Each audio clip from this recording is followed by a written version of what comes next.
Aware India educate India channel में आपका स्वागत है। जैसा कि मैंने प्रॉमिस किया था कि वन डे बिफोर मैं जल्द ही लाने वाला हूं, तो 12th क्लास की इंग्लिश के वन डे बिफोर से शुरुआत कर रहा हूं और उम्मीद है कि जैसा पिछले साल धमाकेदार शुरुआत हुई थी वन डे बिफोर की और काफ़ी क्वेश्चंस आए, यहाँ तक कि RTC extract stanza long question सब कुछ मेरे वीडियो, एक सिंगल वीडियो अगर 30-35 मिनट का बनाया जाता और उसमें से पूरे चैप्टर्स का, सभी चैप्टर्स के सभी क्वेश्चन से लेकर टेक्स्ट बुक से लेकर हर एक टॉपिक का रिवीजन हो जाता है, तो शायद मुझे नहीं लगता कि इससे कम समय में कोई चीज़ पॉसिबल है। ना ही मैंने आज तक और कोई वीडियो ऐसा देखा है यूट्यूब पे। और मैंने शुरुआत की थी कि एक क्विक रिवीजन के तौर पे। जब शुरुआत की थी तो मुझे भी नहीं पता था कि इसकी इतनी ज़्यादा उपलब्धि होगी और आज ये हालत है कि मुझे ना चाहते हुए भी कई बार, जैसे टाइम का काफ़ी टाइम को लेकर काफ़ी प्रॉब्लम्स हैं, फिर भी मैं कोशिश कर रहा हूँ कि वन डे बिफोर आप तक लाने की। और इस वीडियो में हालांकि मैंने डिजिटल करने की कोशिश में काफ़ी कुछ मैंने जो है अपना समय भी गंवाया है, लेकिन डिजिटल कर नहीं पाया अच्छी तरह। और उस कारण से कुछ प्रॉब्लम्स भी हैं, लेकिन फिर भी रिसर्च में कोई कमी नहीं है। यानी कि जो मैं क्वेश्चंस इस बार भी बता रहा हूँ, यहाँ तक कि जो स्टैंजा जो भी चीज़ें कहूँगा मोस्ट एक्सपेक्टेड होंगे, वो एग्ज़ाम में आपको देखने को ज़रूर मिलेंगे। और सभी बच्चों से, टीचर से भी मेरी रिक्वेस्ट है, क्योंकि वन डे बिफोर सिर्फ एग्ज़ाम के एक दिन पहले एज अ क्विक रिवीजन में लाता हूँ, तो बच्चों तक पहुँचाने की जिम्मेवारी आपकी है। बाकी मैंने अपनी तरफ से पूरी कोशिश की है कि वन डे बिफोर बहुत ही ज़्यादा फ्रूटफुल हो। और एक चीज़ और कहना चाहूँगा कि ये जो भी मैं वीडियोज़ बना रहा हूँ, वो क्या है कि वन शॉट में बना रहा हूँ, ना तो कोई एडिटिंग, बिल्कुल जैसे कि तैसे मैं बिल्कुल उसको अपलोड कर दे रहा हूँ। टाइम की भी कमी है, तो हो सकता है कहीं कहीं प्रोनाउंसिएशन की कोई मिस्टेक हो या कभी जुबान फिसल, वैसे फिसलती है नहीं, फिर भी कोशिश अगर है तो उन चीज़ों को आपसे रिक्वेस्ट है कि आप उसको इग्नोर करेंगे और ज़्यादा से ज़्यादा बच्चों तक इसको पहुंचाने की कोशिश करेंगे।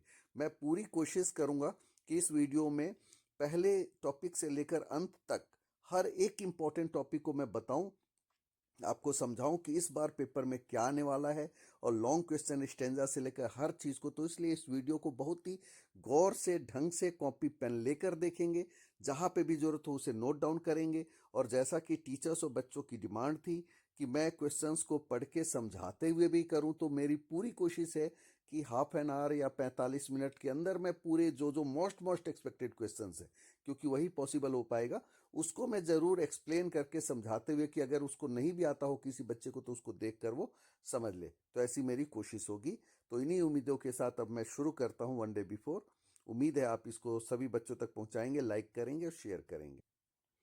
जैसा कि आपको पता है कि वन डे बिफोर मैं ये मानकर चलता हूँ कि आपकी पूरी तैयारी है और आगे की आप जो तैयारी करेंगे, है ना, केवल ये क्विक रिवीजन के तौर पे मैं इसको बनाने की कोशिश करता हूँ। तो हर चीज़ को जानते हुए मैं ये पता होना चाहिए कि किस जगह स्ट्रेटजी हमारी वैसी होती है कि किस जगह हमारे कितने मार्क्स है, तो हम उसी के अकॉर्डिंग क्या करते हैं, अपनी स्ट्रेटजी बनाते हैं। तो जैसे कि आपको पता है कि सेक्शन ए हमारा क्या है, 22 मार्क्स का है, और इसमें हमारे पास दो पैसेज होते हैं, एक 12 मार्क्स के होते हैं, एक 10 मार्क्स के होते हैं।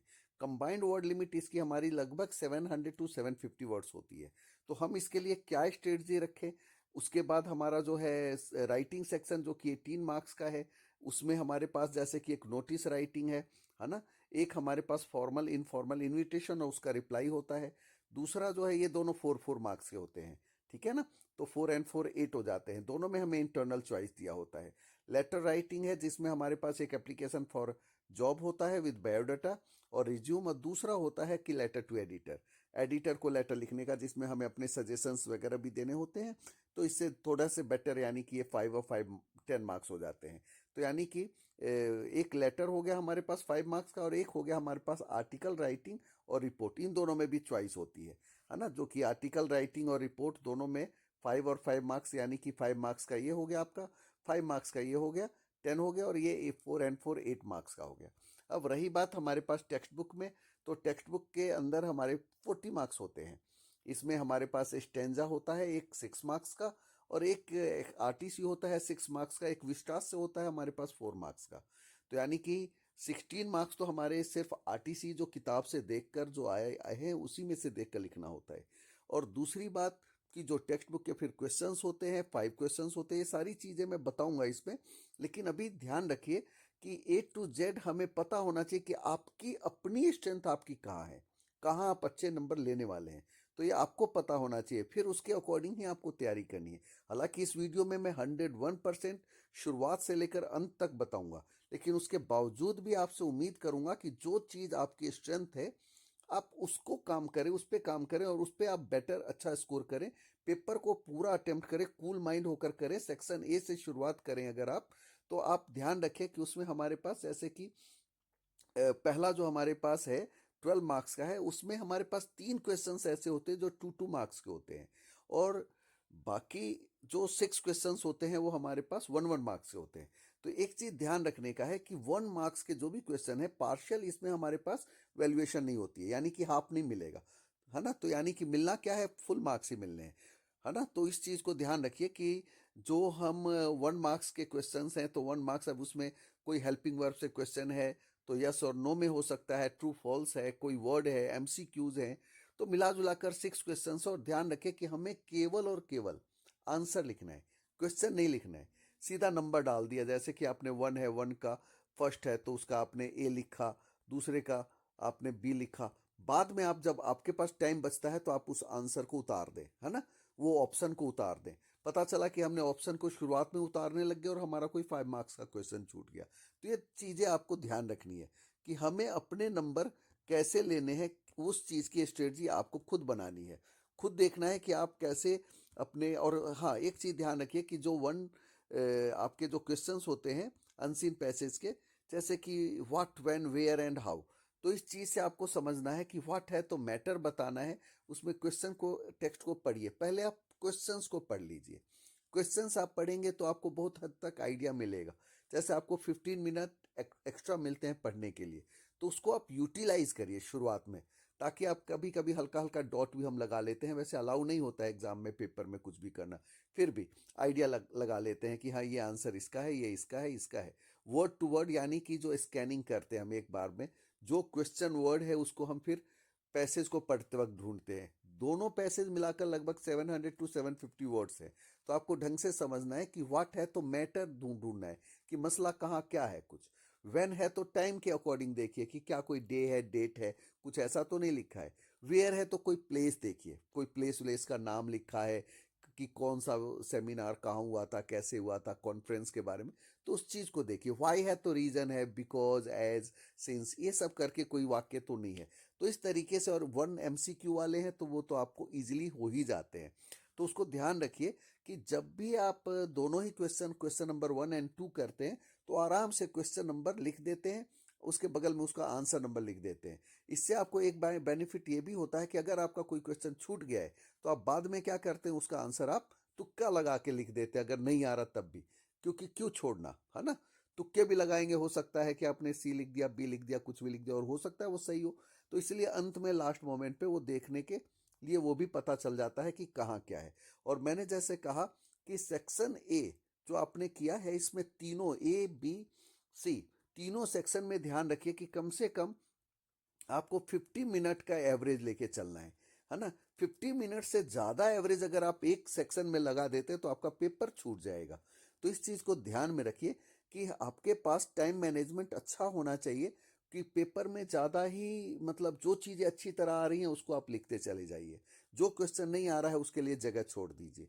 किसी भी लॉन्ग क्वेश्चन को लिखिए, तो ये ध्यान रखिए कि लॉन्ग क्वेश्चन जब भी आप लिख रहे हैं तो शुरुआत से लिखें, और नीचे जो भी है अगर बच जाता है तो पीटीओ करके नेक्स्ट पेज पे लिखें। कोई भी लेटर लिखें, नोटिस लिखें, जो भी लिखें 1 सिंगल पेज में लिखें, कोई आपको अलग से करने की जरूरत नहीं है ना। और जो पेज वहाँ फिनिश होता है तो उसके बाद नेक्स्ट पेज पे करें। तो ये सब कॉमन सी चीज़ें हैं जिसका ध्यान रखना है। शॉर्ट क्वेश्चंस को ज़्यादा कंजेस्टेड ना करें, एक आंसर लिख के 2 लाइन छोड़े फिर नेक्स्ट आंसर लिखें, है ना। तो एक पेज पे मुश्किल से आपके 3 क्वेश्चंस आ पाते हैं, है ना। तो ये ध्यान रखिए, लॉन्ग क्वेश्चन सिंगल करना है। जितने भी ज़्यादा वेटेज के क्वेश्चन, चाहे वो इंग्लिश हो या किसी भी पेपर का हो, तो आपको उसको ध्यान में रखना है कि उस पेपर में आपको उन चीज़ों को जो लॉन्ग है उसको सिंगल सिंगल पेज में लिखना है। और 50-50 मिनट के एवरेज से आप जब चलेंगे तो आपका लास्ट के 15 मिनट्स लगभग आपके बच जाते हैं, है ना। जो आपको अच्छी तरह रिवीजन कर पाते हैं। उसमें भी ये नहीं कि जल्दीबाजी नहीं करना कि पेपर हमें लौटाना है, देना है। आराम से आप उस पेपर को रखिए और फिर करिए। जैसा कि मैंने बोला है कि नोटिस राइटिंग है, फॉर्मल इनफॉर्मल इनविटेशन है, लेटर राइटिंग है, जो भी चीज़ें हैं मैं उसके मोस्ट एक्सपेक्टेड भी क्वेश्चंस बताते हुए चलूँगा और साथ में समझाऊंगा भी कि अगर आपकी तैयारी किसी भी टॉपिक में किसी भी पॉइंट पे कम भी है तो आपके लिए ज़्यादा फ्रूटफुल हो। हर एक चैप्टर्स हैं टेक्स्ट बुक से लेकर हर एक क्वेश्चन को मैं करते हुए चलूँगा, तो आप इसको स्किप करते हुए ना देखें, पूरे थ्रूली देखने की कोशिश करें और समझने का प्रयास। जैसा कि आपको पता है कि नोटिस के अंदर जो है क्या है कि 1 मार्क्स कंटेंट फॉर्मेट का होता है, 2 मार्क्स जो है वो हमारे कंटेंट का होता है और 1 मार्क्स एक्सप्रेशन का होता है। यानी कि फॉर्मेट जैसे कि आपको पता है कि बॉक्स में लिखना है हमें, है ना। पूरे बॉक्स में लिखेंगे, ऊपर स्कूल का नाम लिख दिया, उसके नीचे नोटिस लिख दिया, है ना, कैपिटल लेटर में, इसके नीचे डेट लिख दिया, इधर फिर सब्जेक्ट लिख दिया और उसके बाद जो है मैटर को हमने शुरुआत करना है। तो ये ध्यान रखना है कि लैंग्वेज हमारी बिल्कुल ऑफिशियल होती है, इस लैंग्वेज में बिल्कुल ही कोई कमी ना रहे।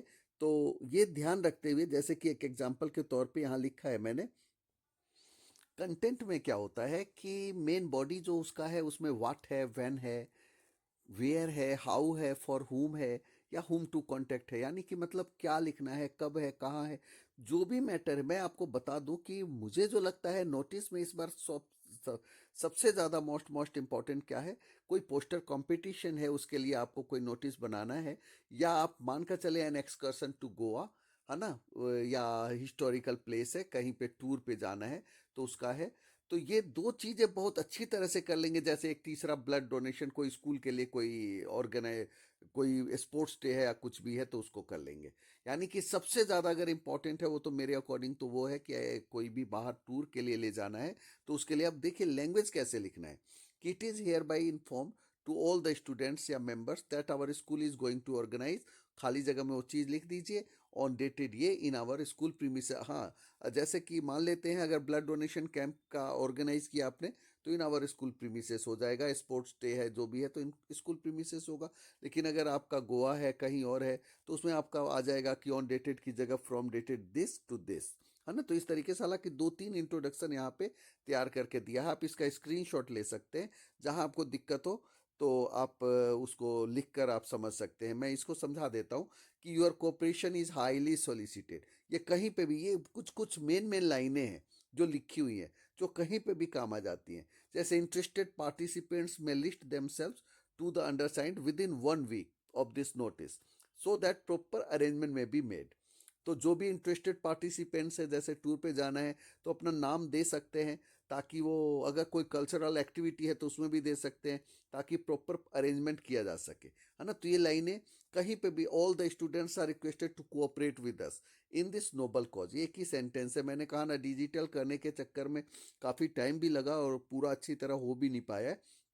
अब ये सेंटेंस लास्ट में हम लिख सकते हैं, और for further details contact the undersigned. ये सब लाइनों को तो बिल्कुल ही अधिक जानकारी के लिए अंडरसाइंड को, यानी कि जिसका साइन नीचे है, उसको आप कांटेक्ट करें, है ना। जैसे ये लाइन लिखा है to collect funds for the victims of the recent, कोई भी प्रोग्राम है उसके लिए, मान लेते हैं आप पोस्टर कंपटीशन ही कर रहे हैं या कोई और काम कर रहे हैं, या फ्लड विक्टिम्स के लिए आप कोई अवेयरनेस कैंपेन चला रहे हैं, कुछ भी कर रहे हैं, तो उसमें ये लाइन टू कलेक्ट लगा के ऐड कर दिया सेंटेंस को। एक और भी देखिए कि all the students are hereby inform, ये भी इंट्रोडक्शन है। किस, देखिए मैंने कहा ना कि नोटिस को लिखना है तो फॉर्मेट आपका बिल्कुल जैसे मैंने कहा ये ऐसे होना चाहिए, बॉक्स बंद होना चाहिए, ये लिखना चाहिए।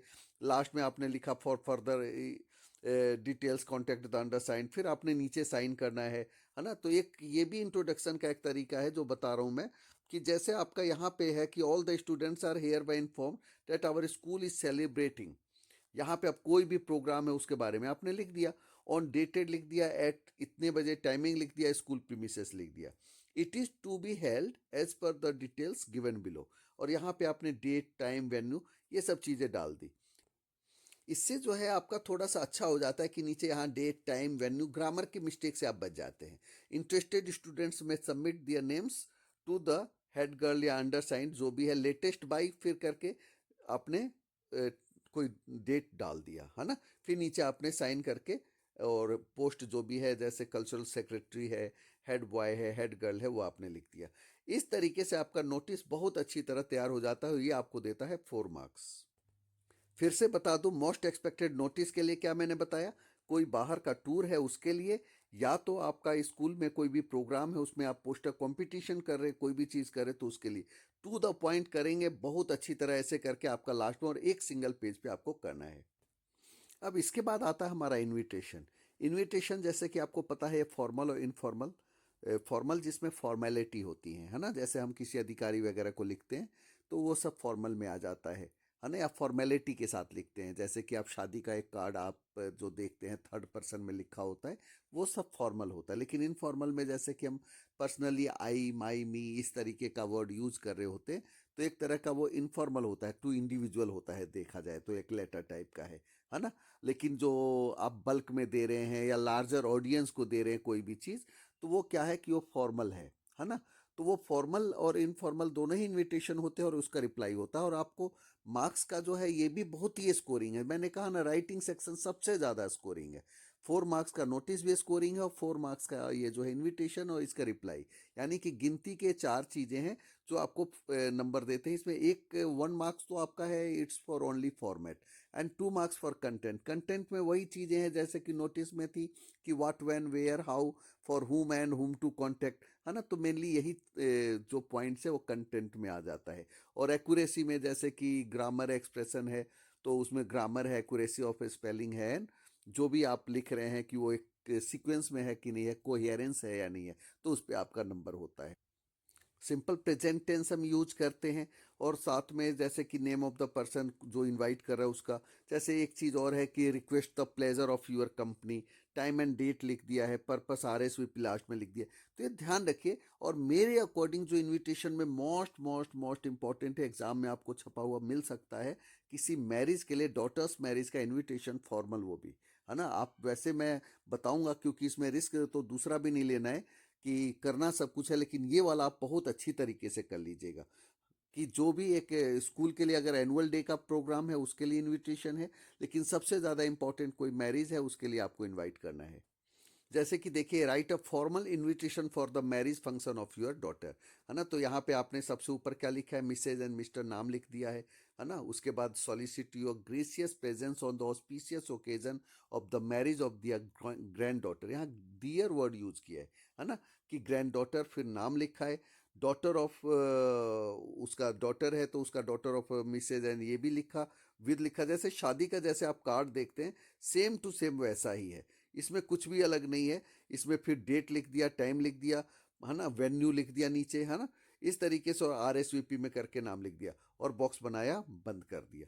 देखिए कितना इजी है कि जो भी कुछ हम लिख रहे हैं कि कितना आसानी से हमारा ये जो है यहाँ पे ये पूरा हो। दूसरा है स्कूल फंक्शन के लिए, है ना, जैसे एनुअल डे सेलिब्रेशन का है। देखिए ऊपर principal, staff and students of dash school का नाम लिख दिया, request the pleasure of your company on, फिर उसके बाद क्या है, प्रोग्राम का नाम लिखा, टाइम लिखा, डेट लिखा, है ना। उसके बाद जो वेन्यू है स्कूल ऑडिटोरियम है तो वो लिखा, और यहाँ चीफ गेस्ट का नाम लिखा, main attraction of the programme लिख सकते हैं, स्पेशल इंस्ट्रक्शंस लास्ट में कुछ भी करके लिख दिया, और इस तरीके से आपका ये पूरा हो जाता है। कहा ना दोनों मोस्ट मोस्ट इंपॉर्टेंट है, लेकिन सबसे ज़्यादा इंपॉर्टेंट मैंने बताया आपको कि क्या है, फॉर्मल इनविटेशन, वो भी डॉटर्स मैरिज का, ठीक है। जैसा कि मैंने कहा कि बेशक हमें इस पे रिस्क नहीं लेना है, तो देखिए मैं इसको एक्सप्लेन भी कर रहा हूँ, ये रिप्लाई है ना, एक्सेप्टेंस का है।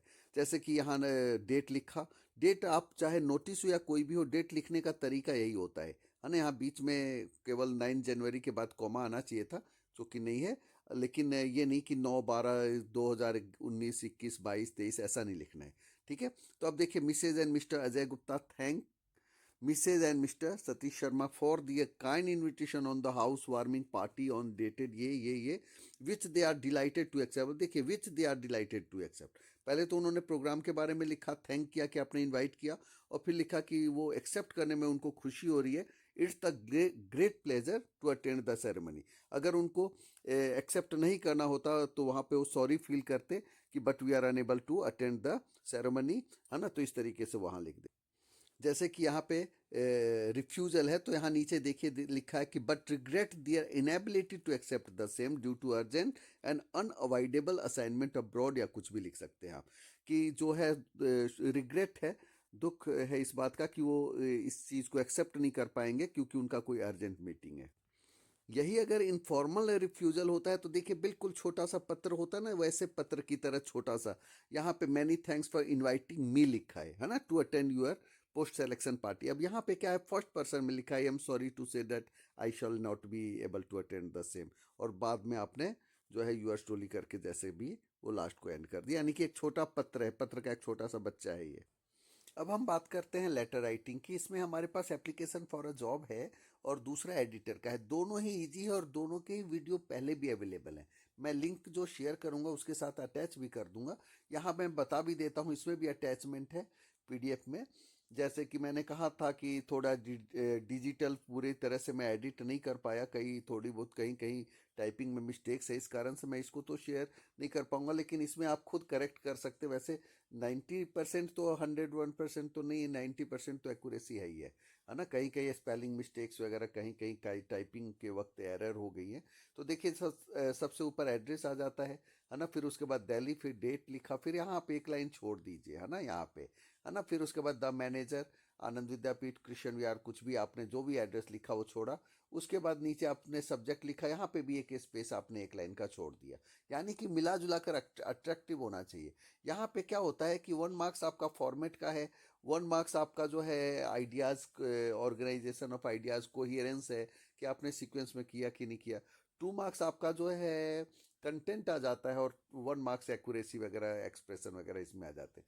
तो इस तरीके से टोटल 5 मार्क्स हमारे बनते हैं। तो यहाँ देखिए कि बिल्कुल हू बहू लाइनें किस तरीके से लिखी गई हैं, और इसमें कोई भी मिस्टेक नहीं है, बिल्कुल एक्यूरेसी के साथ आप इसको ऐसे कर सकते हैं। इसमें आपका एक भी नंबर आपका कटने वाला नहीं है।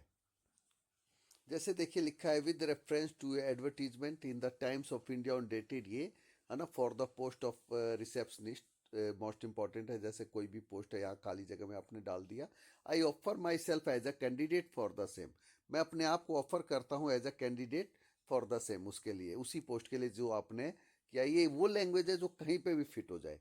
I am an energetic young girl, या तो बॉय जो भी है आप वो लिखेंगे, possessing all the requisite qualifications. Requisite का मतलब होता है जो आपने मांगी है क्वालिफिकेशंस, वो सब है मेरे अंदर। चाहे तो आप इसका स्क्रीनशॉट करके आप इसको हूबहू लिख सकते हैं। Accordingly I am enclosing my resume for your perusal, है ना, और उसी के अकॉर्डिंग मैं आपके काइंड कंसिडरेशन के लिए अपना रेज्यूम आपके समक्ष रख रहा हूँ। इसमें मेनली जैसे कहा ना, शॉर्टकट का लिख दिया। उसके बाद I shall feel highly obliged if I am given an opportunity for the same, और मैं बहुत ही ज़्यादा ऑब्लाइज्ड होऊंगा अगर मुझे मौका मिला आपके साथ काम करने का। तो थैंकिंग यू यूअर्स फेथफुली, और आपने नाम अपना नीचे लिख दिया। एनक्लोजर में आपने फिर रेज्यूम डाल दिया। अब देखिए रेज्यूम भी बहुत इजी है। Attested copies of all certificates ऐसे लिख दिया। अट्रैक्टिव बनाने के सब तरीके हैं, name, father's name, address, hobby, nationality, language known, और इस तरीके के बॉक्स, ये 2-3 बॉक्स जैसे कि आपने एक, मैंने तो यहाँ पे बनाने में थोड़ी दिक्कत हुई है तो इस कारण से ऐसे है। अदरवाइज आप अपने कॉपी पेन से जो लिखेंगे तो उसमें आराम से एक एकेडमिक क्वालिफिकेशन का, एक प्रोफेशनल क्वालिफिकेशंस का जैसे नीचे लिखा है, कुछ एक बार रेफरेंस का इसको भी आप बॉक्स में बनाकर 2 लोगों का अलग अलग रेफरेंस ऐसे दे सकते हैं। तो इससे क्या होता है, थोड़ा अट्रैक्टिव हो जाता है, और इस तरीके से आपका ये हो जाएगा। और एडिटर वाले में बिल्कुल हू बहू लाइन है। अभी आप 10th का मेरा वीडियो अभी 2 दिन पहले मैंने डाला है, उसमें भी आपको मिल जाएगा, तो वहां से देख लीजिए, कोई लाइन चेंज करने की जरूरत नहीं है। अब बात करते हैं रिपोर्ट की। रिपोर्ट में क्या होता है कि एक तो न्यूज़पेपर रिपोर्ट आता है, एक स्कूल मैगजीन रिपोर्ट होता है। तो दोनों में से मुझे जो लगता है, इस बार किसी भी स्कूल मैगजीन में स्कूल के किसी प्रोग्राम को लेकर एक आपका हो सकता है, और उसी के अकॉर्डिंग मैं यहाँ पे बता भी रहा हूँ। जैसे देखिए कि सबसे पहले रिपोर्ट में क्या होता है कि एक तो आपका सेम फॉर्मेट 1 मार्क्स का है। 1 मार्क आपका जो है ऑर्गेनाइजेशन, जो आपने ऑर्गेनाइज किया है डाटा, जो आपका जो भी मैटर है उसको, उसका 1 नंबर है।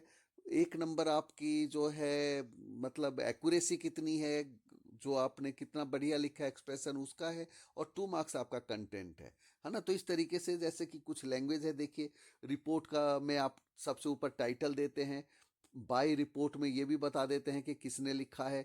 स्कूल मैगजीन के लिए है तो किसी बच्चे का नाम और उसकी क्लास आप लिख सकते हैं लेफ्ट में, है ना, जैसे यहाँ लिखा है ना। इस तरीके से आप उसके बाद जो है, जैसे कि रिपोर्ट में 3-4 पैराग्राफ बनाइए। फर्स्ट पैराग्राफ में आप क्या लिखते हैं कि प्रिसाइज करके किसी बात को बताते हैं। सेकंड पैरा में उसी को डिटेल में लिखते हैं, और थर्ड पैरा में आप अपना कंक्लूड करते हुए आगे बढ़ के कंक्लूड कर देते हैं। जैसे कुछ एग्जांपल है, हालांकि लास्ट ईयर का 1 डे बिफोर आप इसके लिए देख सकते हैं, उसमें भी बहुत सारे कंटेंट मैंने डाले हुए हैं। है ना। अब यहाँ देखिए जैसे मैंने कुछ लाइनों को कि the independence day was celebrated, खाली जगह में कुछ भी आप लिख सकते हो, was celebrated with great enthusiasm in our school, pomp and show enthusiasm, यानी कि बड़े उत्साह के साथ हमारे स्कूल में बने। बड़ी सिंपल लैंग्वेज में लिखा है ताकि आपको ये आप स्टार स्टार बना के नहीं करेंगे एग्जाम में, तो आप पैराग्राफ्स में लिखेंगे। All students and teachers were actively involved in the programme. वो स्पेलिंग मिस्टेक है ना, कहा ना, ये थोड़ी बहुत यही सब मिस्टेक्स रह गई हैं। तो जो है कि ऑल स्टूडेंट्स एंड टीचर्स, जो टीचर्स और स्टूडेंट्स एक्टिवली एंगेज्ड थे, इन्वॉल्व थे, है ना। तो इस प्रोग्राम में इस तरीके का एक लाइन लिख दिया। The decoration committee led by, ये कैपिटल स्मॉल होना चाहिए था, लेड बाय किसी टीचर का नाम लिख दिया, प्रेसिडेंट ऑफ आर्ट्स क्लब, है ना, ये यहाँ पे भी मिस्टेक हो गई है ना। डिड यहाँ पे स्पेस होना चाहिए, है ना। तो did a commendable job in school and auditorium, अच्छा जी यहाँ पे भी थोड़ी मिस्टेक हो गई है कि कमेंडेबल जॉब एंड इसको हम ऐसे लिख सकते हैं, the decoration committee led by Minipal president of arts club did, did है ये अलग से है ना, ये अलग अलग होगा। Did a commendable job in decorating our school, ठीक है। तो in decorating the school and auditorium, तो इस तरीके से हमारा सेंटेंस यहाँ पे पूरा होता है। The school looked colourful and bright with the colour of our, मान लेते हैं अगर रिपब्लिक डे है या कुछ है तो उसमें नेशनल फ्लैग लिखा, अदरवाइज जो है आप इसको the school looked colourful and bright with the colour of our, colour of rangoli लिख सकते हैं, है ना। तो कहा ना जैसे भी आप सेंटेंस को चाहें तो बना सकते हैं। The auditorium was decorated like a bride, यहाँ पे हम ऑडिटोरियम की जगह स्कूल भी लिख सकते हैं अगर ऑडिटोरियम की स्पेलिंग याद नहीं, कि school was decorated like a bride, कि स्कूल को दुल्हन की तरह सजाया गया था।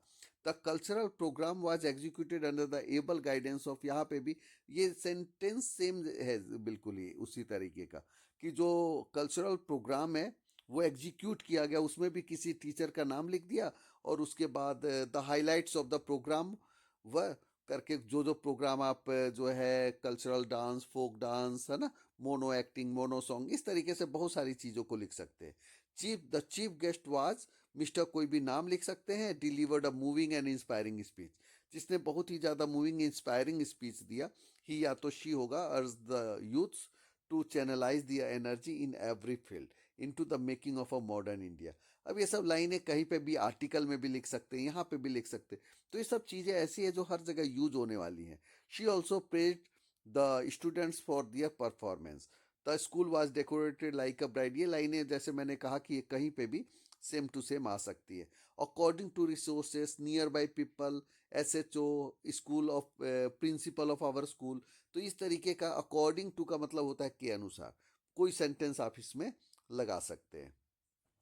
अब हम बात करते हैं कि आर्टिकल और रिपोर्ट राइटिंग में बेटर स्कोरिंग क्या है। स्कोरिंग जो है आपके लिए रिपोर्ट है ना। फिर भी आर्टिकल के लिए भी आप तैयार रखेंगे, एक दो आप एनवायरमेंटल इशू या साइंस एंड टेक्नोलॉजी का कर सकते हैं। ज़्यादातर ये तीन चीज़ें ही आती हैं, एक तो सोशल इश्यूज आती हैं, या तो एनवायरमेंटल आते हैं, या तो आप कोई भी साइंस एंड टेक्नोलॉजी की चीज़ें आती हैं। सबसे ज़्यादा मुझे इम्पोर्टेंट जो है एनवायरमेंटल, कोई भी, और जैसे कुछ लाइनें हैं हम बना लें, बना के कर लें तो भी, जैसे कि मान लेते हैं India is the most powerful democratic country of the world in which we are facing so many burning problems, in which global warming is one of them, है ना। तो इस तरीके से pollution is one of them, तो इस तरीके से हमारा सेंटेंस पूरा हो जाता है।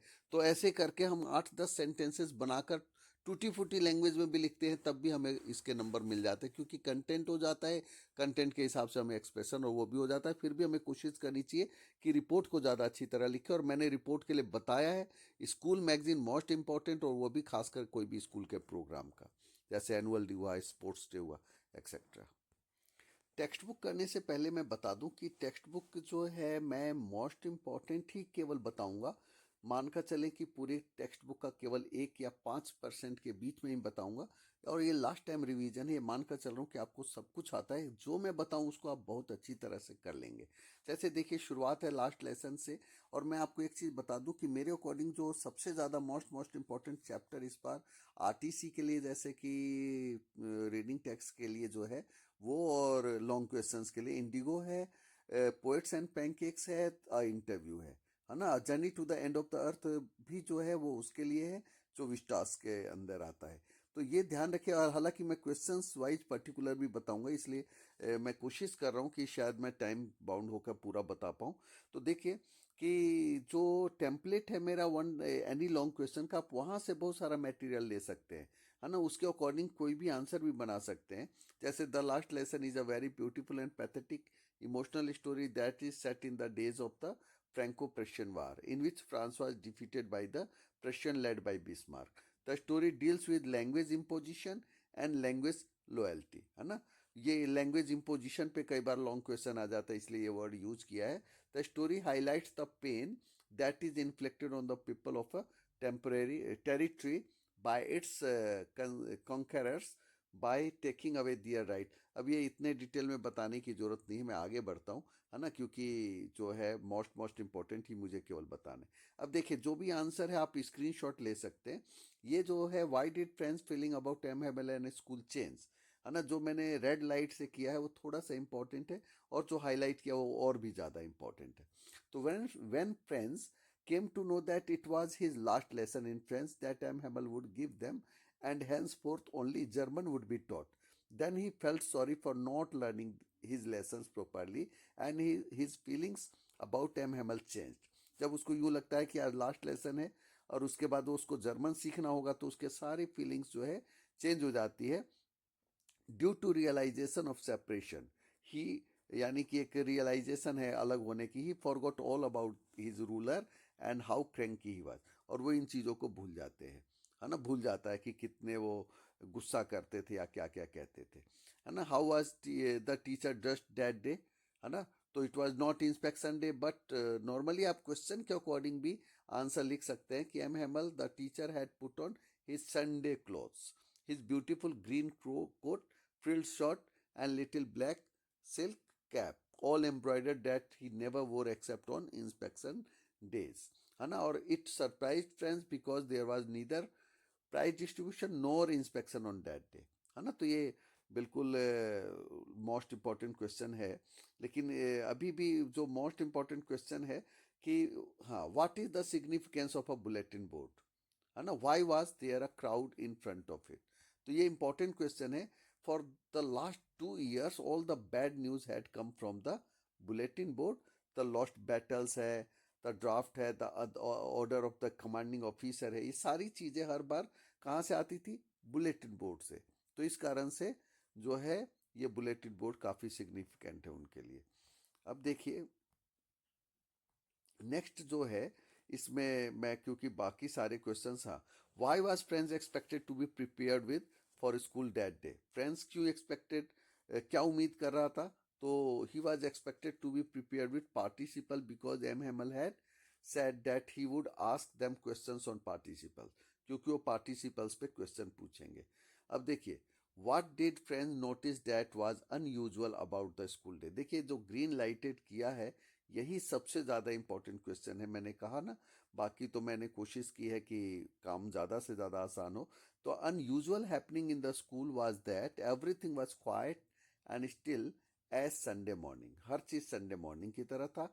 His classmates were already in their places, and M. Hemel was walking up and down with his ruler under his arm. The back benches were occupied by sad villagers, है ना। जो बैक बेंचेस थे जो थे उसमें बेचारे किसान जो थे, जो गांव के लोग थे वो बैठे थे, है ना।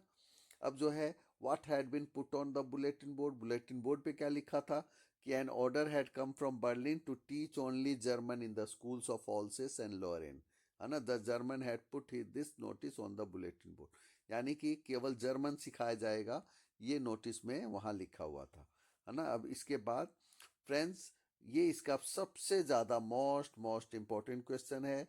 मैंने कहा था कि जो भी सबसे ज़्यादा एक्सपेक्टेड होगा वो मैं बता दूंगा आपको। तो ये देखिए इसका सबसे ज़्यादा इंपॉर्टेंट क्वेश्चन है कि will the pigeons would sing in German, है ना। ये जो है, ये जो लाइन है कि इवन द पिजन्स, ये कई बार आरटीसी में भी आ जाता है, कई बार वैसे भी आ जाता है। तो इसलिए इस चीज़ को समझना है कि being deprived of the learning of the mother tongue would mean cutting off all bonds with the motherland, है ना। जैसे कि मदरलैंड से सारी मातृभूमि से सारे रिश्ते टूट गए, इस तरीके का है।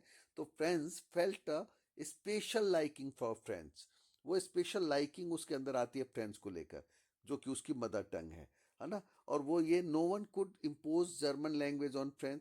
मेन चीज क्या है कि to think about this imposition French was revolutionary, है ना। उसके अंदर ये क्रांतिकारी विचार आता है कि जब मुझे ये जर्मन फ्रेंच नहीं सिखा पाए तो जर्मन क्या सिखाएंगे, है ना। यानी कि will the pigeons would sing in German, क्या पीजन्स जर्मन में बात करेंगे, ये लॉन्ग क्वेश्चन में भी आ जाता है ना। तो इसलिए ये आरटीसी के लिए हर चीज के लिए इंपॉर्टेंट है, लाइन ही सबसे ज्यादा इंपॉर्टेंट है, तो इसलिए इसको आप ध्यान रखिएगा। अब हम आ जाते हैं अगले चैप्टर पे। अगला चैप्टर जो आपका लॉस्ट स्प्रिंग है, मैं इस चीज़ के बारे में बताऊं कि इसमें भी जो मोस्ट एक्सपेक्टेड क्वेश्चन है वही वही केवल बता रहा हूं मैं, कि bangle making industry of Firozabad in poverty, कि what forces conspire to keep the workers, ये मोस्ट एक्सपेक्टेड क्वेश्चन है इसका। The vicious circle of sahukar, the middleman, the policeman, the keepers of law, है ना, bureaucrats and the politicians conspired to keep the workers in the Bengal industry of Firozabad in poverty। देखिए, अगर आपको कोई और भी answer अच्छी तरह आ रहा है तो वही करिए, मेन तो क्वेश्चन मैं बता रहा हूँ कि ये क्वेश्चन बहुत ही ज़्यादा इंपॉर्टेंट है, कि जो साहूकार ये वो हैं, उन लोगों ने उनको क्या किया है, पोवर्टी में रखा है। ठीक है। अब है रैट ट्रैप। रैट ट्रैप में देखिए, where did the peddler get the idea of the world being a rat trap, बहुत इंपॉर्टेंट क्वेश्चन है। The peddler went around selling a small rat trap of wire. He imagined the world with its land, cities and villages to be nothing else but a big rat trap, है ना। उन्होंने कहा कि दुनिया सब कुछ नहीं, केवल एक रैट ट्रैप है। ये रिचेज, जॉय, शेल्टर्स, फूड, ये सब आपको देता है, जैसे कि रैट ट्रैप में चीज एंड पोक क्या करता है, चूहे के लिए लालच में डालता है। तो why was he amused by this idea, वो क्यों खुश होता है, तो उसको ये लगता है जैसे मैं दुखी हूँ, दुनिया दुखी है ना। तो the peddler was amused by the idea that the whole world around him was nothing but a big rat trap. Its riches, joy, shelter, food, ये सेम लैंग्वेज है जो कि ऊपर लिखा है, वही का वही है ना। अब देखिए कि यहाँ पे जो, अब यहाँ पे देखिए दो मोस्ट एक्सपेक्टेड क्वेश्चन है। एक तो ये है कि why was crofter so talkative and friendly to the peddler, वो इतना टॉकेटिव एंड फ्रेंडली क्यों था। और दूसरा है कि उसने 30 करोड़ नोट्स उसको क्यों दिखाए थे। तो देखिए, the crofter an old man without a wife और child was happy to get someone to talk to in his loneliness. Secondly he was generous and kind. दो रीजन दे दिया, कि एक तो जेनरस और काइंड भी था, और दूसरा उसकी कोई पत्नी नहीं थी, बच्चे नहीं थे, तो सोचता था कोई तो मिले जिससे बात करे। लोनलीनेस को ये बता रहे चैप्टर, है ना। Why did the crofter show 30 crore, तो he did so because he probably thought that the stranger might not have believed in what he said, और perhaps to set bait for the peddler. दोनों ही बातें हैं, कि उसको ये लगता है कि पैडलर ने उसको भरोसा नहीं किया उसकी बातों पे, और दूसरा ये भी है कि शायद उसको चारा डाल रहा। अब जैसा कि मैंने बताया, इंडिगो चैप्टर मोस्ट इम्पॉर्टेंट है आपके पेपर में, 101% ये मिल सकता। सबसे ज़्यादा इम्पोर्टेंट अगर कोई चैप्टर है तो वो इंडिगो है, द रेड ट्रैप है। इसलिए मैंने कहा ना, और आरटीसी और इनके लिए भी मैंने बताया कि पोएट्स एंड पैनकेक्स है और इंटरव्यू है।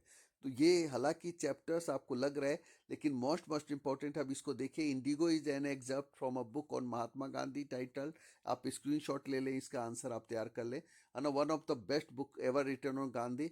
और इसमें देखिए लैंग्वेज वही है, the excerpt also highlight the injustice and torture of Britishers as well as how Gandhi won the faith and confidence of peasants in Bihar, है ना। किस तरीके से उन्होंने इस किसानों का जो एक नील की क्रांति की थी उसको कैसे किया है, तो वो इसमें पूरा का पूरा आंसर बताया है। और नेक्स्ट क्वेश्चन है, what was the turning point.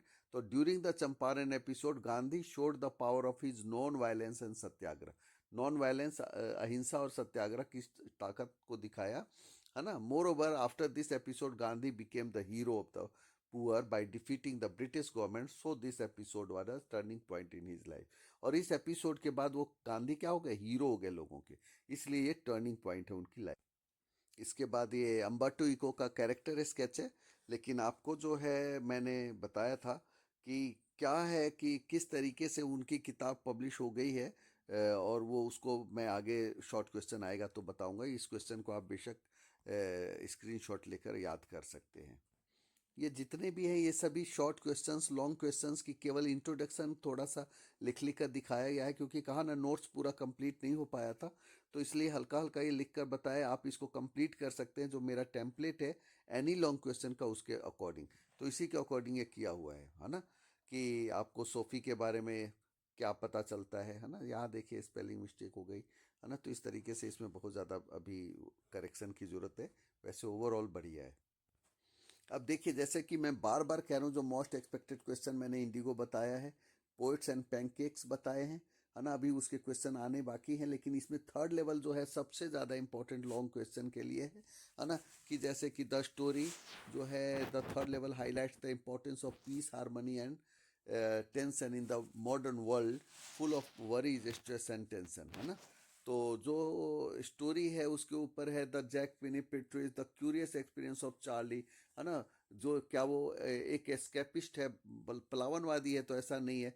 उसके माध्यम से उन्होंने बताया है कि दुनिया किस तरीके से जो है यहाँ पे क्या है कि as he was fed up with the insecure world at the volcanic mouth, है ना। जैसे कि तू एक ज्वालामुखी के मुंह पे कोई वर्ल्ड है, उस पे बैठे हम, तो उस वर्ल्ड को उन्होंने दिखाया है। आंसर बहुत ही वैसे लिटरेरी तरीके से लिखने की कोशिश की है, ताकि ये बहुत अच्छा पढ़ने वाले भी इम्प्रेस हो। तो इस चीज़ को आप स्क्रीनशॉट लेकर याद कर सकते हैं। याद क्या करना है, लर्न कर सकते हैं, मतलब समझ सकते हैं, और उसको बना बना कर लिख सकते हैं आप। जैसे कि देखिए, what does the third level refer to, तो the third level of the Grand Central Station is nothing but an imaginary world of peace, a medium of escape, है ना। एक तरीके से इमेजिनरी वर्ल्ड है पीस के लिए, और मीडियम ऑफ एस्केप है एक तरीके से पलायनवादी तरीके से। अगर मुझे ज़्यादा ही दुनिया अच्छी नहीं लग रही तो मैं किसी और दुनिया में चला जाता हूँ। तो it is the imaginary world of Charlie that is free from all worries, stress and tension. ये इमेजिनरी वर्ल्ड चार्ली की है, जिसमें वो क्या है, टेंशन और स्ट्रेस से सबसे वो फ्री है। और इसमें देखिए आगे जो है इसका टाइगर किंग का लॉन्ग क्वेश्चन। देखिए, जो मैंने दोनों क्वेश्चन बताए हैं, हो सकता है आपको एग्जाम में मिले। Indigo, third level, tiger king, है ना। Satire on those who are in power, है ना। तो देखिए इसका, the tiger king is the most powerful story about human beings who kill mute animals without any reason to show their hollow vanity and pride. Tiger king most powerful story है human beings के ऊपर, जो कि एक, जो कहते हैं ना कि जानवरों में आवाज नहीं होती, बेजुबान जानवरों पे अपनी वो ताकत और वेनिटी और प्राइड दिखा रहे हैं। The Maharaja has come to know of the astrologer's prediction that the death would come from a tiger, है ना, as he was born in the hour of the bull, and the bull and the tiger are enemies। महाराजा को जो पता चलता है कि उसकी मौत का कारण क्या होगा, बुल से होगा, तो उसने डिसीजन लिया कि वो 100 टाइगर मारेगा। फिर ये है लास्ट में क्या होता है कि जो 99 मार पाता है। तो ये सारी चीज़ें, उसने पावर को किस तरीके से मिसयूज किया है। आंसर आप जो भी मर्जी जहाँ से भी कर सकते हैं, ये भी आंसर बहुत अच्छा है। तो आप इसको भी कर सकते हैं, तो जो आपको अच्छा लगे। अब देखिए अगला लॉन्ग क्वेश्चन है, ये भी मोस्ट इंपॉर्टेंट है ना। जैसे कि आते हैं दो दो क्वेश्चंस आएंगे, तो ये अब जैसे कि journey to the end of the earth का है। और ये शॉर्ट क्वेश्चन में या तो उसमें क्या नाम है, आरटीसी में, या तो लॉन्ग में आ सकता है। जैसे कि यहाँ पे क्या है कि take care of a small things big big things can happen करके इस तरीके का एक क्वेश्चन है। तो उसी का एक इंट्रोडक्शन इस तरीके से तैयार किया है कि which provides human beings which the basic amenities of life, but human beings had have exploited it to fulfill their dreams। अपने सपनों को साकार करने के लिए ह्यूमन बींग्स ने एक्सप्लॉइट किया है। तो स्टोरी उसी चीज को बता रहा है ना। तो ये चीज आप इसमें देख सकते हैं। The world's geological history is trapped in Antarctica, है ना। जो क्वेश्चन एक है कि अगर आप पृथ्वी को जानना चाहते हैं, तो present and past and future को जानना चाहते हैं, तो आपको कहाँ जाना चाहिए, तो अंटार्कटिका जाना चाहिए। अब ये देखिए आंसर मोस्ट मोस्ट एक्सपेक्टेड है। मैं बार बार कह रहा हूँ कि जो क्वेश्चन इंपॉर्टेंट है मैं ज़्यादा बता ही नहीं रहा, केवल इंडिगो बताया है आपको, है ना। पोएट्स एंड पैनकेक इंटरव्यू, है ना, journey to the end of the earth का ये क्वेश्चन हो गया, है ना। आरटीसी के लिए भी और लॉन्ग क्वेश्चन के लिए भी। इधर जो आपको बताया थर्ड लेवल का, जो अभी पिछला क्वेश्चन मैंने बताया है, और उसके बाद जो टाइगर किंग का power of those on irony on those who are in power, है ना। तो ये आंसर आप इसको कर सकते हैं। एक्चुअली मैं टाइम को देखकर थोड़ी सी दिक्कत हो रही है कि ज़्यादा टाइम लिया जा रहा है ना। ये रहा take care of small things, है ना। ये आंसर रहा आपका। इसको आप स्क्रीनशॉट लें और खुद पढ़ लेंगे। Take care of small things and big things will take care of themselves, है ना। बहुत ही ज़्यादा इंपॉर्टेंट क्वेश्चन है ये लॉन्ग क्वेश्चन के लिए। अगर लॉन्ग में नहीं आया तो ये शॉर्ट में आरटीसी में हो सकता है आपका। अगला क्वेश्चन है bring out the difference between Gondwana and present day Antarctica, है ना, दोनों में क्या डिफरेंस है। तो ये एक शॉर्ट क्वेश्चन है। नेक्स्ट क्वेश्चन है what is the objective of the students on ice programme, है ना। मेन इसका ऑब्जेक्टिव क्या था। तो educational opportunity that will help them foster a new understanding and respect for their planet, है ना। तो यही इसका मेन मोटिव था। देखिए क्वेश्चन फिर से आ गया कि why is Antarctica the place to go to understand the present past and future, है ना। अर्थ का प्रेजेंट पास्ट, ये इसका आंसर है ना, कि Antarctica is the only place on earth that has never sustained a human population and is in this respect it remains untouched, pure and untampered. यानी कि वहाँ कोई रहा ही नहीं, तो अनटच्ड है आज तक, प्योर है, अनटेम्पर्ड है। In its frozen ice core there are half million year old carbon records, and hence it was if we were desirous of learning about the past, the present and the future, Antarctica is the only place to go. Most important है ये वाला, आप 101% कर लीजिएगा, इसका कोई substitute नहीं है, 99% आपके एग्जाम में हो सकता है ये दोबारा क्वेश्चन आ गया, है ना, कि take care of small things and that big things will fall into place, है ना। मैंने कहा ना कि आंसर आपको जो मैं क्वेश्चन अब बता ही रहा हूँ, हो सकता है आपको आता ही होगा, मैं तो एक क्विक टाइम आपका रिवीजन करा रहा हूँ, है ना। वो फाइटोप्लैंक्टन की बात हो रही है, which in turn would adversely affect the lifes of all the marine animals and birds, है ना। ये वाला मोस्ट इंपॉर्टेंट टॉपिक है। मैंने कहा आरटीसी में आपको जरूर मिलेगा, या तो शॉर्ट क्वेश्चन या तो लॉन्ग क्वेश्चन मिलेगा ये। अब देखिए on the face of it, कई हालांकि शॉर्ट क्वेश्चन भी है लॉन्ग भी है, लेकिन इसके शॉर्ट क्वेश्चन से ही लॉन्ग बनाया, और ये किसी भी लॉन्ग क्वेश्चन का आंसर है ना। आप इसको देखेंगे पढ़ के कि on the face of it is an interesting one act play, है ना। ये वन एक्ट प्ले है, एकांकी जिसको हम कहते हैं, in which the playwright beautifully portrays the character of Mr Lamb as a quite gentle accommodating और protective person who dominates the play from beginning to end, है ना।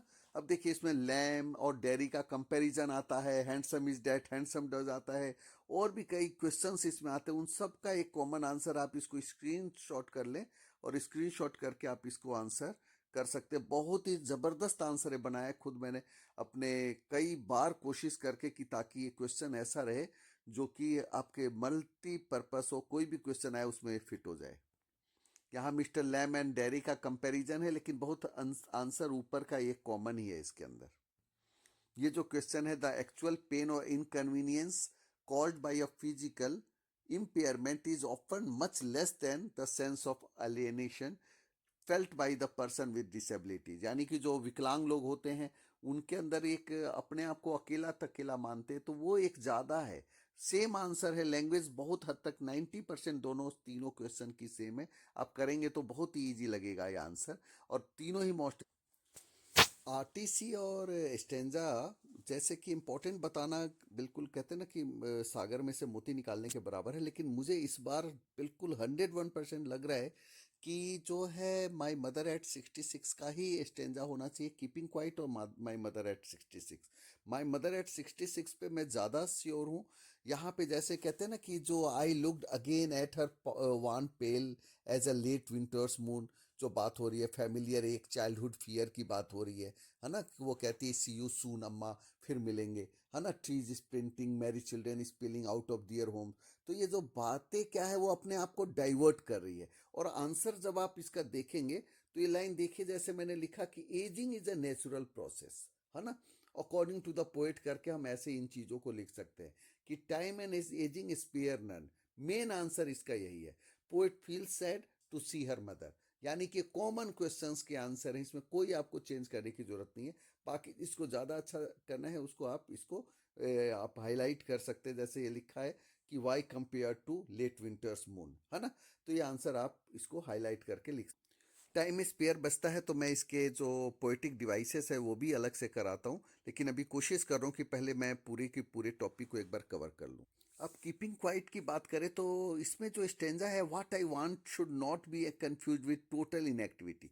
यानी कि वो टोटल इनएक्टिविटी की बात नहीं कह रहा, वो कह रहा है कि जो है बिल्कुल हम चुप रहे, 12 तक काउंट कर रहा हूँ, सभी शांत हो जाए, तो इस तरीके की वो बात कर रहा है ना। कह रहा है कि those who prepare green wars या wars with gas, wars with fire, इस तरीके की बात कर रहा है। तो इसका आंसर अगर आप यहाँ देखते हैं तो देखिए किस तरीके से मोस्ट इंपॉर्टेंट कहा ना। या तो मैंने बिल्कुल कहा कि शॉर्ट क्वेश्चन भी आते हैं, लॉन्ग भी आता है, और ये स्टेंजा भी है। तो मोस्ट इंपॉर्टेंट क्वेश्चन मैंने आपको बता ही दिया है अपनी तरफ से जो मुझे लग रहा है। बाकी आप तैयारी पूरी करेंगे, लेकिन माई मदर एट 66 और कीपिंग क्वाइट को ज़्यादा अच्छी तरह से करेंगे।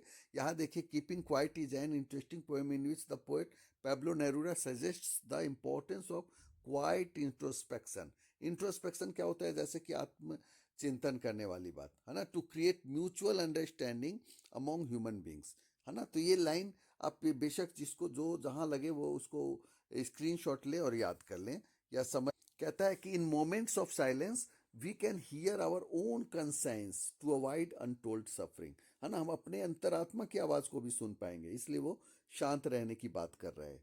उसी पे बेस्ड है कि क्या टोटल इनएक्टिविटी की पोइट बात कर रहा है? तो नहीं, वो टोटल इनएक्टिविटी की बात नहीं कर रहा है। वो कह रहा है नो ट्रक्स विद डेथ, है ना। कि कोई, I want no truck with death, यानी कि कोई मतलब ऐसी घटना वाली चीज़ नहीं होनी चाहिए, कोई गलत घटनाएं नहीं हो, पॉजिटिविटी रहे पूरे एनवायरनमेंट में। तो इस चीज़ की बात कर रहा है ना। तो यही चीज़ उसने लिखा है कि टुगेदरनेस हो, वननेस हो, है ना। There would be togetherness and oneness की बात हो। अब ये जो ए थिंग ऑफ ब्यूटी का एक कॉमन आंसर है, कहा ना, जहाँ पे 20-20 क्वेश्चन एक एक चैप्टर में बनते हैं, वहाँ मैंने एक एक क्वेश्चन एक एक आंसर बनाने की कोशिश की है।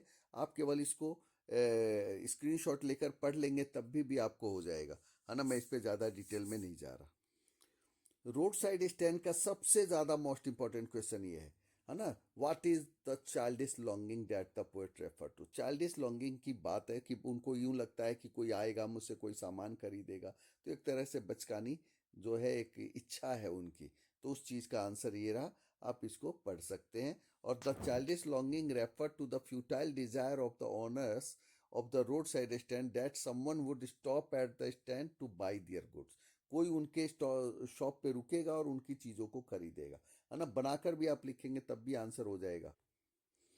आंट जेनिफर टाइगर का अगर कोई क्वेश्चन आता है तो यही होगा आंसर, यही इसमें होगा, है ना। In the poem aunt Jennifer tiger represent a timid, suppressed ringed woman like a slave who takes revenge by creating fearless, bold tigers on a panel। यानी कि बिल्कुल शॉर्टकट आंसर है, मेल डोमिनेटेड सोसाइटी को दिखा रहा है, और वो अपनी मैरिड लाइफ से, she is fed up with her married life and shows her anger through these words, है ना। वो पैनल क्यों बनाती है, बाग क्यों बनाती है, इसलिए बनाती है। ये आंसर अगर आप पढ़ेंगे तो आपको क्वेश्चन चाहे कोई भी हो, आप बनाएंगे आंसर, देखेंगे तो यही होगा।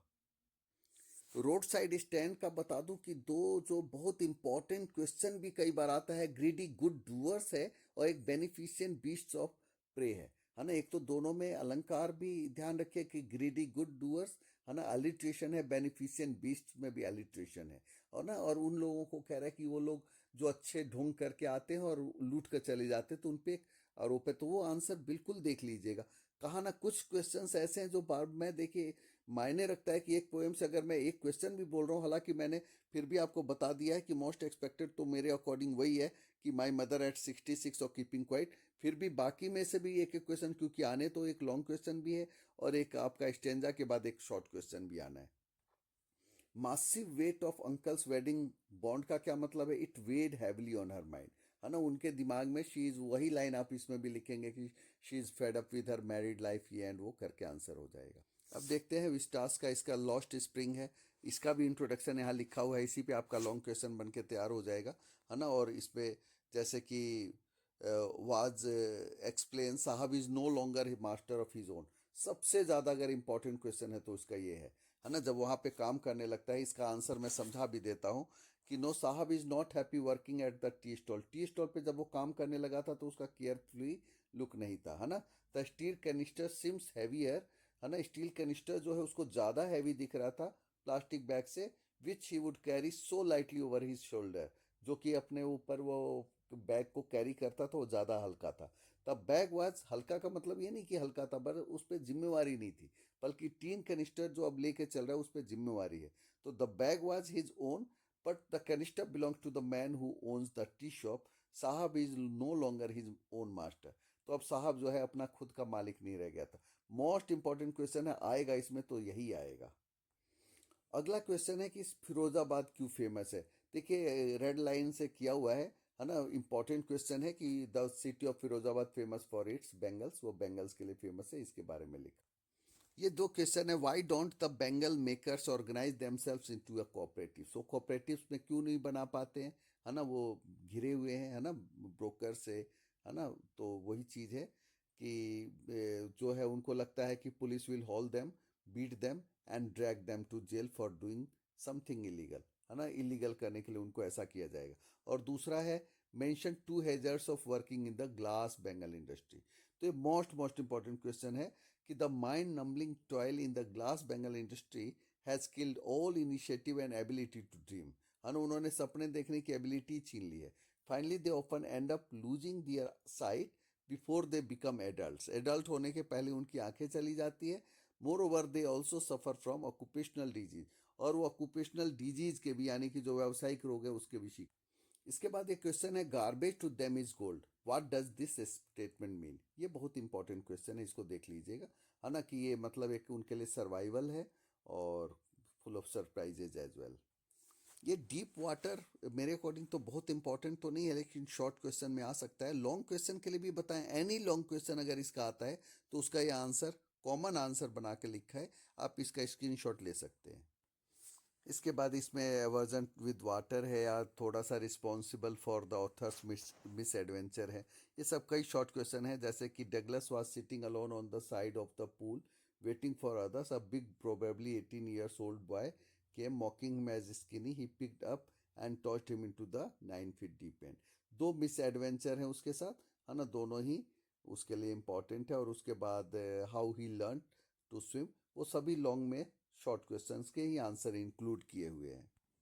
इसके बाद फिर से मोस्ट इंपॉर्टेंट क्वेश्चंस दोबारा रिपीट हो रहे हैं, जैसे रैट ट्रैप का है कि उसका फेवरेट पास टाइम क्या था पैडलर का और क्यों था, है ना, वो कैप्टन वॉन एस्टेहल क्यों साइन करता है। मोस्ट एक्सपेक्टेड क्वेश्चन है ये, पेपर में 99% ये हो सकता है ना, कि at last kindness and hospitality reform the peddler as a real captain, है ना, उसकी जो कैप्टनसी जो हॉस्पिटलिटी है उसने उसको रियल कैप्टन बना दिया था। While leaving her house he left a small rat trap, है ना, रैट ट्रैप होगा यहाँ TRAP, है ना, as a gift for her along with 3 10 kroner notes and a letter signed as captain Von एस्टेल।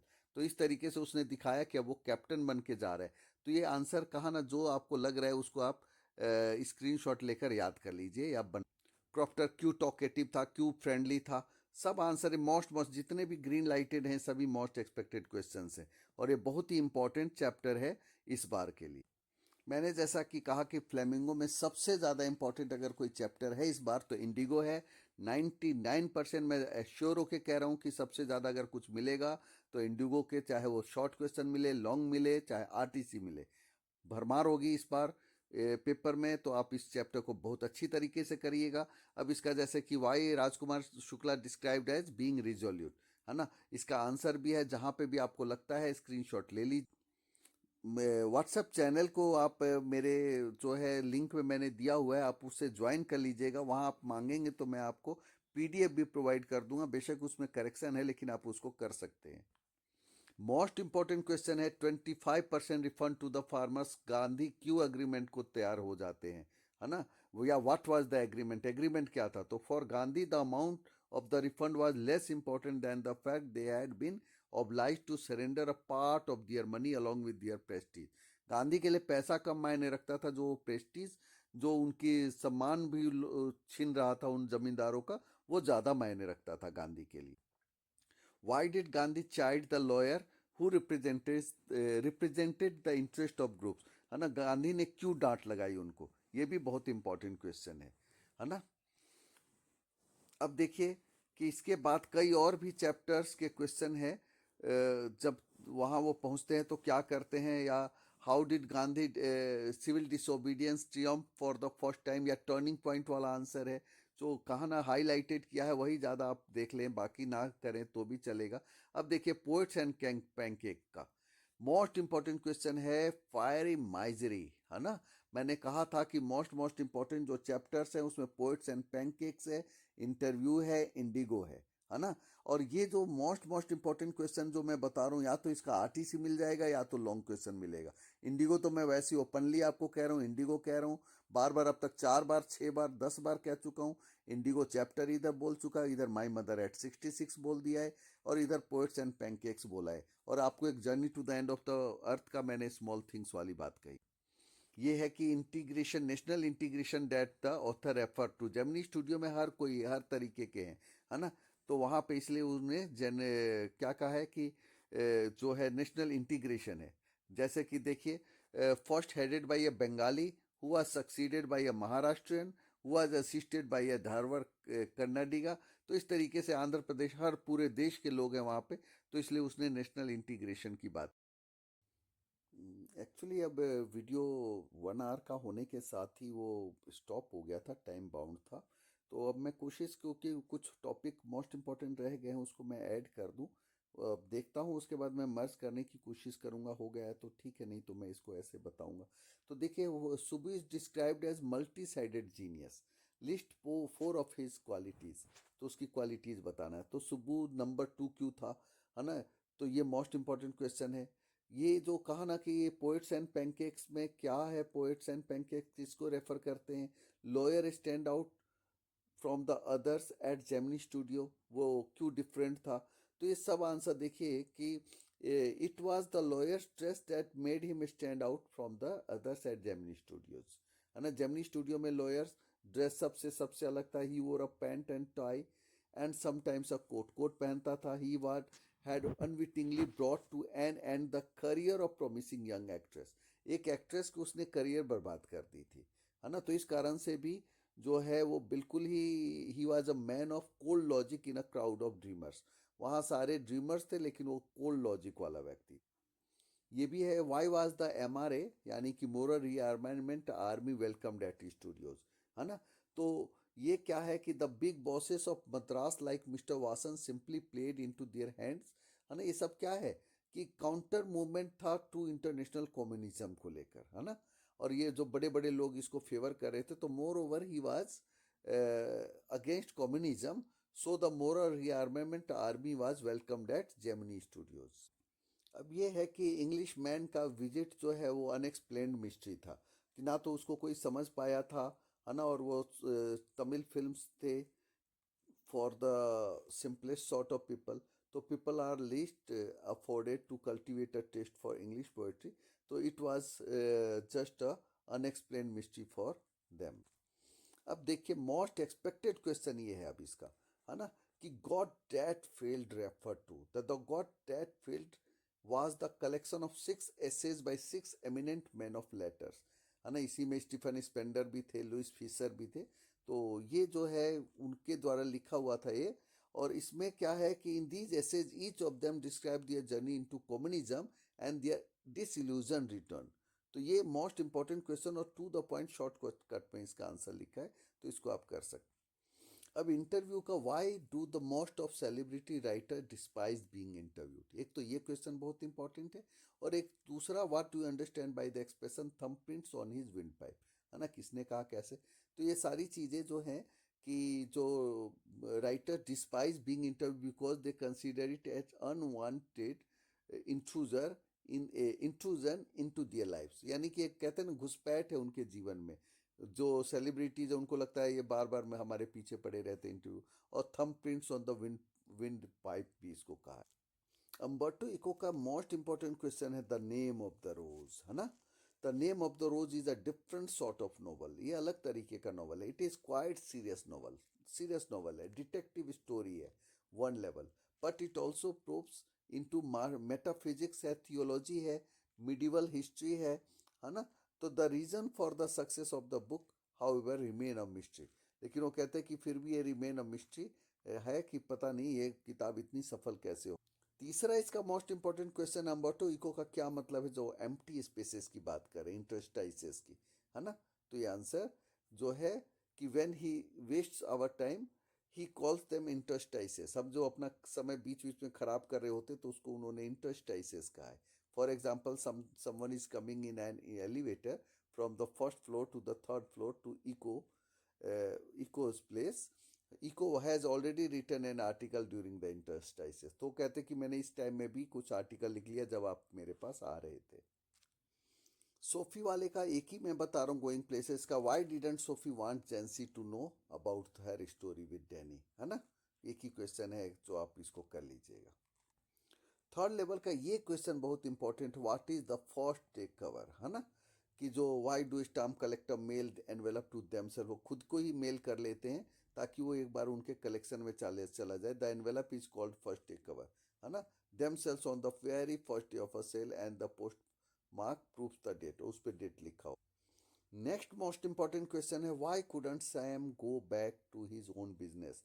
Sam अपने ओन बिजनेस में क्यों नहीं जा पाया, क्योंकि वो साइकिट्रिस्ट था, है ना। और वहाँ पे पुराने ज़माने में साइकिट्रिस्ट की जरूरत नहीं थी। तो बताना क्या चाहे कि पीसफुल वर्ल्ड थी, where there is no stress, tension, fear, war, worry etcetera, so there was no need of psychiatrist. इसलिए उसने हे एंड ग्रे का बिजनेस, ग्रेन का बिजनेस चालू किया था। टाइगर किंग का एक क्वेश्चन है, from that day onwards it was celebration time for all the tigers inhabiting प्रतिबंध। ये मतलब आरटीसी में भी आ जाता है कि यानी कि किसी को अलाउ ही नहीं था टाइगर का हंट करना, उसके अलावा टाइगर किंग। इसी में ये भी question, it seemed easier to find a tiger's milk than a live tiger, है ना, जब उसको टाइगर मिल ही नहीं पा रहा था। अब देखिए जितकाला सा का ये बहुत ही important question, no I will not submit, I will struggle first, said Zitkala Sa, describe the circumstances that incited her to feel this way, है ना। ये जो इसका शॉर्ट क्वेश्चन है बहुत ही इंपॉर्टेंट है कि I was only one many little animals driver.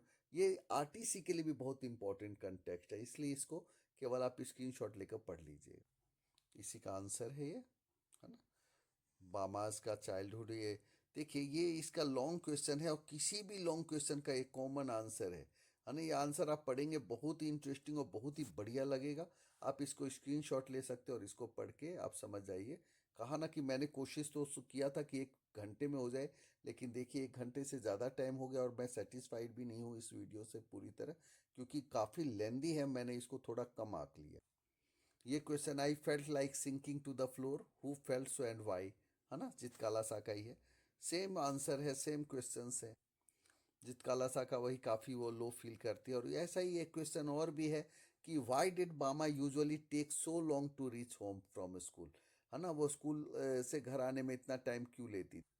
इसके बाद ये क्वेश्चन, व्हाई डिड बामा feel like shaking with लाफर at the site of the elderly man, है ना। बहुत इंपॉर्टेंट क्वेश्चन है कि एल्डरली मैन क्या कर रहा था, कैसे कर रहा था, है ना। जो पैकेट ऑफ वडाइज था, holding it out by its string, है ना, उसको देखकर वो काफ़ी खुश हो गई थी।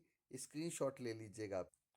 लास्ट में मैं फिर से एक बार बता दूं, जो मैंने अभी तक मोस्ट एक्सपेक्टेड बताया है, वैसे तो मैंने बहुत कुछ और भी बताया, लेकिन मोस्ट एक्सपेक्टेड फिर से बता रहा हूँ। स्टेंजा के लिए माई मदर एट 66, वो जो मैंने बताया था वैन एंड पेल वाला, कीपिंग क्वाइट, है ना। रोड साइड स्टैंड का एक ग्रीडी गुड डूअर्स वाला, वो कर लीजिएगा। अदरवाइज सबसे ज़्यादा इंपॉर्टेंट माई मदर एट 66 और कीपिंग क्वाइट, है ना। आरटीसी के लिए poets and pancake, the interview on the face of it, journey to the end of the earth का स्मॉल थिंग्स वाला, है ना, गोडवाना वाला, है ना, वो आपका सबसे इंपॉर्टेंट है। लॉन्ग क्वेश्चन के लिए इंडिगो है, द रेड ट्रैप है ना। और दूसरा जो है थर्ड लेवल है लॉन्ग क्वेश्चन में, जैसे वार वरी वाला जो क्वेश्चन मैंने बताया है ना। और दूसरा टाइगर किंग का satire on those who are in power, और मेमोरीज ऑफ चाइल्डहुड में, लेकिन मेनली तो मैं क्वेश्चन बोल रहा हूँ द थर्ड लेवल ही। और दूसरा जो है टाइगर किंग का सटायर ऑन। शॉर्ट क्वेश्चंस में माई मदर एट 66 का भी है ना। मतलब लॉन्ग नहीं आएगा, शॉर्ट आएगा, शॉर्ट नहीं आएगा, स्टेंज आएगा, आएगा जरूर, है ना। ब्यूटीफुल थिंग्स वाला एक ही क्वेश्चन मैंने बताया है। क्रॉफ्टर का 30 क्रोनर नोट्स वाले बताए हैं। कुछ क्वेश्चंस मैंने और जो इसमें बताए हैं, जो मोस्ट एक्सपेक्टेड बताए हैं, वो आप कर लीजिए। उम्मीद है आपका पेपर बहुत अच्छा होगा। All the best to all of you. कोशिश करूंगा मैं इसको मर्ज करने की, क्योंकि 1 घंटे का जो दूसरा वीडियो है वो वहाँ पे फिनिश हो गया था, तो इसको मैं मर्ज कर पाऊंगा। अगर कर पाऊंगा तो मैं इसको ऐड कर दूंगा, नहीं तो कोई नहीं। आपको अपनी तरफ से best of luck, all the best. Paper अच्छा करेंगे, छोड़ेंगे नहीं, पूरी मेहनत से करेंगे। Thank you.